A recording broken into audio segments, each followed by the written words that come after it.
എല്ലാ ബുധനാഴ്ചയും ചെയ്യുന്നത് പോലെ തന്നെ ഞാൻ പേഴ്സണലി ഈ 3 ദിവസം എങ്ങനെയാണ് ട്രേഡ് ചെയ്തത്, മാർക്കറ്റ് കണ്ടീഷൻസ് എങ്ങനെയായിരുന്നു, മാർക്കറ്റ് എങ്ങനെയൊക്കെയാണ് മൂവ് ചെയ്തത്, പിന്നെ ഇനി വരാൻ പോകുന്ന 2 ദിവസങ്ങളിൽ 2 എക്സ്പയറി ഡേയ്സ് ആണ് നമ്മൾ എങ്ങനെയാണ് ട്രേഡ് ചെയ്യാനായിട്ട് പ്ലാൻ ചെയ്യുന്നതെന്ന്.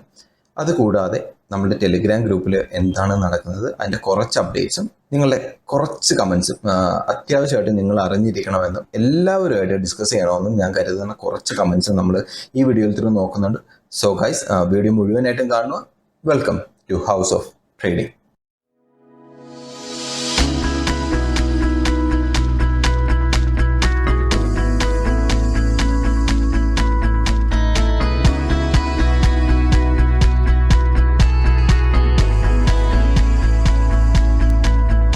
മൺഡേ, ട്യൂസ്ഡേ, വെനസ്ഡേ 3 ദിവസവും നിഫ്റ്റി താഴത്തേക്ക് വീണു. തിങ്കളാഴ്ച 0.4% ആണ് നിഫ്റ്റി താഴത്തേക്ക് വീണത്. FISും DISും രണ്ടുപേരും നെറ്റ് സെല്ലേഴ്സ് ആയിരുന്നു അന്നത്തെ ദിവസം. FIS 278 കോടി രൂപ മാർക്കറ്റിൽ നിന്ന് പിൻവലിച്ചപ്പോഴേക്കും DIS 234 കോടി രൂപ മാർക്കറ്റിൽ നിന്ന് എടുത്തുകൊണ്ട് പോയി. സോ രണ്ടുപേരും സെല്ലേഴ്സ് ആയിട്ട് നിന്ന ദിവസമായിരുന്നു. 0.4% നിഫ്റ്റി താഴത്തേക്ക് വീണു. ഈ വീക്കിന്റെ ഹൈയിൽ നിന്ന് ഇന്ന് ഈ ബുധനാഴ്ച ലോയിലേക്ക് നിഫ്റ്റി നീങ്ങിയിരിക്കുന്ന ഏകദേശം 650 പോയിന്റിന്റെ ഒരു സ്വിംഗ് മൂവ്മെന്റ് നടത്തിയിട്ടുണ്ട്. രണ്ടാമത്തെ ദിവസമായിട്ടുള്ള ചൊവ്വാഴ്ചയും നിഫ്റ്റി വീഴുകയാണ് ചെയ്തത്. ഈ 3 ദിവസം FIS കൺസിക്യൂട്ടീവ് സെല്ലേഴ്സ് ആയിരുന്നു മാർക്കറ്റിൽ. പക്ഷേ ഇന്നലെയും ഇന്നും DIS കുറച്ച് മാർക്കറ്റിനെ ഒന്ന് സപ്പോർട്ട് ചെയ്യാനായിട്ട് ശ്രമിച്ചിട്ടുണ്ട്. പക്ഷേ ഒട്ടും ഹെൽപ്ഫുൾ ആയിട്ടില്ല. ഇന്നലെ ചൊവ്വാഴ്ച -1.4% നിഫ്റ്റി വീണപ്പോഴേക്കും ഇന്നത്തെ ദിവസത്തേക്ക് വന്നു കഴിഞ്ഞാൽ 0.6% നിഫ്റ്റി വീണു. അപ്പോൾ ഓവറോൾ ടോട്ടൽ നമ്മൾ നോക്കിക്കഴിഞ്ഞാൽ നിഫ്റ്റി ഏകദേശം 2.5% കംപ്ലീറ്റ് ആയിട്ട് വീണിട്ടുണ്ട്. 574 പോയിന്റിന്റെ ലോസ് ആണ് നിഫ്റ്റി ഈ 3 ദിവസം കൊണ്ട് മാത്രം ഉണ്ടാക്കിയിരിക്കുന്നത്. എസ്പെഷ്യലി ഇന്നത്തെ ദിവസം ഭയങ്കര വോളറ്റൈൽ ആയിരുന്നു മാർക്കറ്റ്. 0.6% ആണ് നിഫ്റ്റി താഴത്തേക്ക് വീണതെങ്കിൽ കൂടി വോളറ്റാലിറ്റി ഭയങ്കര ഹ്യൂജ് ആയിരുന്നു. ഏകദേശം 3-4 തവണ നിഫ്റ്റി റിക്കവറിക്ക് വേണ്ടിയിട്ട് നല്ല ശ്രമം നടത്തിയായിരുന്നു. 3-4 ക്യാൻഡിൽസ് വെച്ചിട്ട് 5 മിനിറ്റ്സിന്റെ ക്യാൻഡിൽസ് വെച്ചിട്ട് നിഫ്റ്റി മേലോട്ട് കയറിപ്പാൻ ശ്രമിച്ചെങ്കിലും പക്ഷേ സെല്ലിംഗ് പ്രഷർ അത്രയ്ക്ക് ഉണ്ടായിരുന്നു. സെല്ലിംഗ് പ്രഷർ അത്രമേലുണ്ടായിരുന്നു നിഫ്റ്റിയുടെ പുറത്ത്. സോ നിഫ്റ്റി ഗ്രാജുവലി താഴത്തോട്ട് തന്നെ വന്നുകൊണ്ടിരുന്നു. ഇതായിരുന്നു ഈ 3 ദിവസം സംഭവിച്ച ഒരു ഓവറോൾ പിക്ചർ. ഇനി ഞാൻ എങ്ങനെയാണ് ഈ 3 ദിവസം ട്രേഡ് ചെയ്തതെന്ന് നോക്കിക്കഴിഞ്ഞാൽ ഈ 3 ദിവസം എനിക്ക് മാർക്കറ്റിൽ നിന്ന് പ്രോഫിറ്റിൽ ഇറങ്ങാനായിട്ട് സാധിച്ചിട്ടുണ്ട്. 2 പുട്ട് ഓപ്ഷൻസിലെ പൊസിഷൻസ് ഞാൻ താഴത്തേക്ക് ഷിഫ്റ്റ് ചെയ്തായിരുന്നു. ഞാൻ ഷിഫ്റ്റ് ചെയ്യുന്ന സമയങ്ങളിൽ പൊസിഷൻസ് ചേഞ്ച് ചെയ്യുന്ന സമയത്ത് ഞാൻ ഗ്രൂപ്പിൽ അപ്ഡേറ്റ് ചെയ്തായിരുന്നു. ഞാനിപ്പോൾ കറന്റ് ഏതാണ് പൊസിഷനിൽ നിൽക്കുന്നതെന്നുള്ള കാര്യങ്ങൾ ടെലിഗ്രാം ഗ്രൂപ്പിലുള്ളവർക്ക് അറിയാം. ഞാൻ അത് അപ്ഡേറ്റ് ചെയ്ത് കൊടുത്തതാണ്. എൻ്റെ പൊസിഷണൽ ട്രേഡ്സിൻ്റെ കാര്യമാണ് ഞാൻ പറയുന്നത്. ഞാൻ പേഴ്സണലി നിങ്ങളുമായിട്ട് ഷെയർ ചെയ്ത് തരുന്ന എൻ്റെ പേഴ്സണൽ അക്കൗണ്ടിൽ എടുക്കുന്ന പൊസിഷൻ ട്രേഡ്സിൻ്റെ കാര്യമാണ് പറയുന്നത് കേട്ടോ. സോ ഏതൊക്കെ പൊസിഷൻസാണ് ഇപ്പോൾ ട്രേഡ് റൺ ചെയ്തുകൊണ്ടിരിക്കുന്നത്, നാളെ മാർക്കറ്റ് ഓപ്പണിംഗ് എങ്ങനെ ആയിരിക്കണം, മാർക്കറ്റ് ഒരുപാട് ഗ്യാപ് ഡൗണിലൊക്കെ ഓപ്പൺ ആയിക്കഴിഞ്ഞാൽ എങ്ങനെ അതിന് ഹാൻഡിൽ ചെയ്യാനായിട്ടാണ് ഞാൻ പോകുന്നത്, അങ്ങനെയുള്ള കാര്യങ്ങളെല്ലാം ഞാൻ ഗ്രൂപ്പിൽ ഡിസ്കസ് ചെയ്തായിരുന്നു. ഒരു സിമ്പിൾ കാര്യമുണ്ട് കേട്ടോ. നിങ്ങൾ ടെലിഗ്രാം ഗ്രൂപ്പിൽ ജോയിൻ ചെയ്യണമെന്ന് ഞാൻ പറയുന്നതിൻ്റെ ഒരു അർത്ഥം, ഞാൻ ചെയ്യുന്നത് ഇല്ലെങ്കിൽ ഞാൻ ചിന്തിക്കുന്നത് എങ്ങനെയാണെന്ന് കൂടെ ഞാൻ ഗ്രൂപ്പിൽ അപ്ഡേറ്റ് ചെയ്യാറുണ്ട്.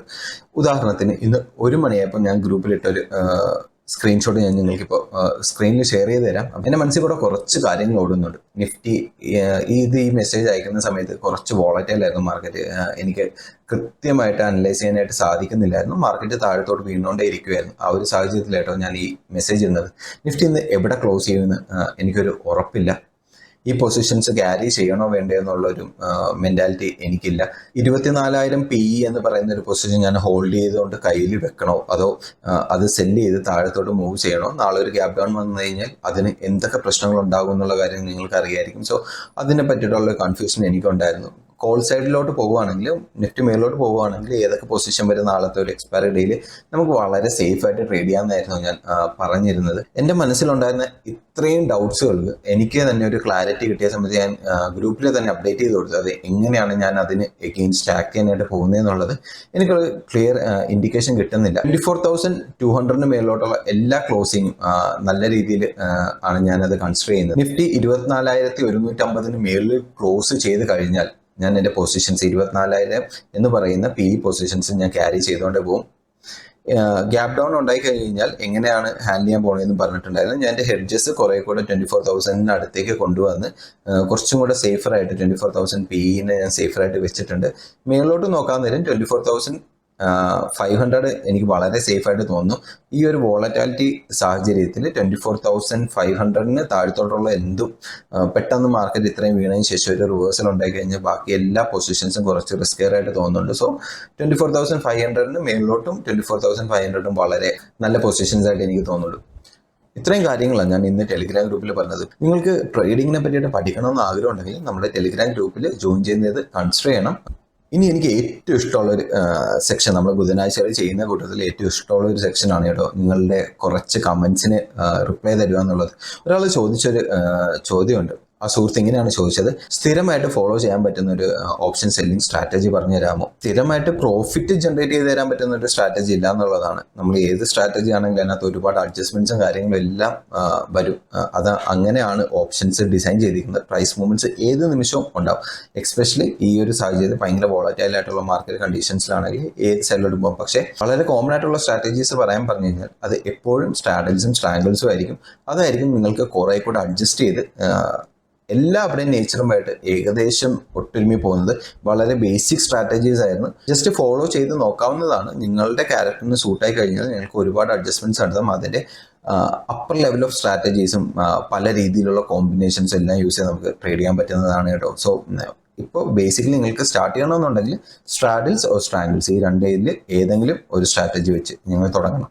വേറൊരു കമൻറ്റ് വന്നത്, നിങ്ങൾക്ക് പണത്തിനോടുള്ള ഒരു സൈക്കോളജി നിങ്ങൾക്ക് ചേഞ്ച് ചെയ്യാനായിട്ട് സാധിച്ചു കഴിഞ്ഞാൽ സ്റ്റോക്ക് മാർക്കറ്റ് വിജയിക്കാൻ സാധിക്കുമെന്നും പറഞ്ഞു ഞാൻ ഒരു കുട്ടി റിയൽ ഇട്ടായിരുന്നു. അതിന് താഴത്തൊരു സുഹൃത്ത് കമൻറ്റ് ചെയ്ത് ഇങ്ങനെയാണ്: ഒരിക്കലും ഇല്ല, സ്റ്റോക്ക് മാർക്കറ്റ് ഡിസൈൻ ചെയ്തിരിക്കുന്നത് തന്നെ കോമൺ പീപ്പിളിനെ ലൂട്ട് ചെയ്യാൻ വേണ്ടിയിട്ടുള്ളതാണെന്നുള്ളതാണ്.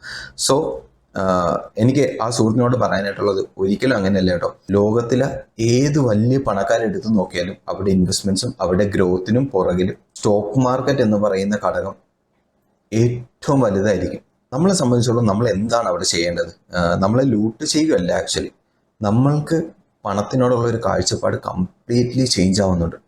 സ്റ്റോക്ക് മാർക്കറ്റിലേക്ക് വരുമ്പോൾ നമുക്ക് ഒരുപാട് പെട്ടെന്ന് കാശുണ്ടാക്കണം എന്നുള്ളൊരു ചിന്താഗതിയും നമ്മൾ പേഴ്സണലി എടുക്കുന്ന ട്രേഡുകളും വേറെ ആരുമല്ല, അവിടെ ആരുടെയും കാശ് പോകുന്നില്ലല്ലോ, നമ്മളെ മാത്രമല്ലേ കാശ് പോകുന്നുള്ളൂ സ്റ്റോക്ക് മാർക്കറ്റിൽ. അവരെല്ലാം കാശ് ഉണ്ടാക്കിക്കൊണ്ടേ ഇരിക്കുന്നത്, നമ്മളുടെ കയ്യിൽ നിന്ന് മാത്രം കാശ് പോകുന്നത് എന്തുകൊണ്ടായിരിക്കും? നമ്മളുടെ മെൻറ്റാലിറ്റിയും നമ്മളുടെ സൈക്കോളജിയും തന്നെയായിരുന്നു അതിനുള്ള റീസൺ. സ്റ്റോക്ക് മാർക്കറ്റിന് 2000 തൊട്ട് നിഫ്റ്റിയുടെ ചാർട്ട് ഒന്ന് എടുത്ത് നോക്കിയാൽ മതി. അത് എങ്ങോട്ടൊക്കെയാണ് പോയിരിക്കുന്നത്, എങ്ങോട്ടാണ് പോകുന്നതെന്ന് പോലും നമുക്ക് അറിയാൻ പറ്റത്തില്ല. സോ 2000 കാലഘട്ടത്തിലൊക്കെ ഇൻവെസ്റ്റ് ചെയ്ത ആൾക്കാർ ഇപ്പം എന്തുമാത്രം കാശുണ്ടാക്കി കാണുമെന്നൊന്ന് ആലോചിച്ചാൽ മതി. സോ നമുക്ക് വേണ്ട ആ പേഷ്യൻസ് ആണ്, ക്ഷമയാണ്, പണത്തിനെ പറ്റിയിട്ടുള്ളൊരു നല്ല അവബോധനമാണ്. ഇൻട്രാഡേയിൽ എങ്ങനെ നല്ല സ്റ്റോക്കുകൾ കണ്ടെത്താം? ഇതായിരുന്നു വേറെ ഒരു സുഹൃത്ത് ചോദിച്ചു ചോദ്യം. വളരെ ബുദ്ധിമുട്ടുള്ള ഒരു ചോദ്യമാണ് കേട്ടോ. നിങ്ങൾക്ക് ആൻസർ തരുക എന്ന് പറയുന്നത് കുറച്ച് ബുദ്ധിമുട്ടേറിയ ഘടകമായിരുന്നു. ഇതിനകത്ത് വരുന്ന ഒരു കാര്യം എന്ന് വെച്ച് കഴിഞ്ഞാൽ, ഞാൻ പേഴ്സണലി സ്റ്റോക്സിൽ ട്രേഡ് ചെയ്യുന്നത് വളരെ വളരെ കുറവാണ്. പ്രൊപ്രൈറ്ററി അക്കൗണ്ട്സിൽ വളരെ കുറച്ച് സ്വിംഗ് ട്രേഡുകൾ ചെയ്യും. അല്ലാതെ ഇൻട്രാഡേയിൽ പേഴ്സണലി സ്റ്റോക്സിലോ ആൻഡ് ഓപ്ഷൻസിലോ ഞാൻ ട്രേഡ് ചെയ്യാറില്ല.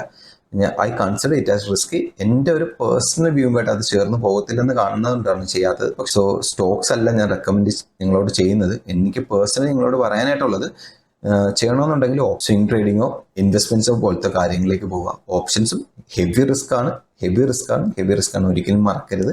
എൻ്റെ അഡ്വൈസ് കേട്ടിട്ട് ഓടിപ്പോയി ചാടി കയറി എടുക്കുകയും ചെയ്ത്, ഞാനൊരു ഫിനാൻഷ്യൽ അഡ്വൈസറേ അല്ല. Consider as A study material ഉള്ളൂ. ഞാൻ പറയുന്ന കാര്യങ്ങളെല്ലാം നിങ്ങൾ സ്റ്റഡി മെറ്റീരിയലായിട്ട് എടുത്തിട്ട് എല്ലാ റിസർച്ചും നിങ്ങളുടെ ഫിനാൻഷ്യൽ അഡ്വൈസറിനോട് ചോദിച്ചിട്ട് മാത്രമേ നിങ്ങൾ ഇതേപോലത്തെ കാര്യങ്ങളെല്ലാം ചെയ്യാവൂ കേട്ടോ. സോ ഇത്രയും കാര്യങ്ങളാണ് ഈ ബുധനാഴ്ച ഞാൻ നിങ്ങളോട് ഷെയർ ചെയ്യാനായിട്ടുണ്ടായിരുന്നത്. നിങ്ങൾക്ക് വീഡിയോസ് ഇഷ്ടപ്പെടുന്നുണ്ടെങ്കിൽ ചാനൽ സബ്സ്ക്രൈബ് ചെയ്യാൻ പറ്റി കൺസിഡർ ചെയ്യുക. ട്രേഡിങ്ങിനെ പറ്റിയിട്ടുള്ള ഒരുപാട് കാര്യങ്ങൾ നമുക്ക് ഇനിയും പഠിച്ചു പോകാനായിട്ടുണ്ട്. നമ്മളിപ്പോൾ ഒരു സൈക്കോളജിക്കൽ സീരീസ് ചെയ്യുന്നുണ്ട്, ഒരു 4 വീഡിയോസോളം ഉണ്ടാവും. സോ അത് മുഴുവനായിട്ട് കാണാനായിട്ട് ശ്രമിക്കുക. അത് നിങ്ങൾക്ക് ഒരുപാട് ഹെൽപ്ഫുൾ ആവുമെന്ന് കരുതുന്നു. നാളെ അതിൻ്റെ സെക്കൻഡ് പാർട്ട് ഉണ്ടായിരുന്നു. ഫസ്റ്റ് പാർട്ടിൻ്റെ ലിങ്ക് ഞാൻ ഈ വീഡിയോയുടെ താഴത്തെ ഡിസ്ക്രിപ്ഷനിൽ മെൻഷൻ ചെയ്തേക്കാം. So guys, see you with yet another video. Bye.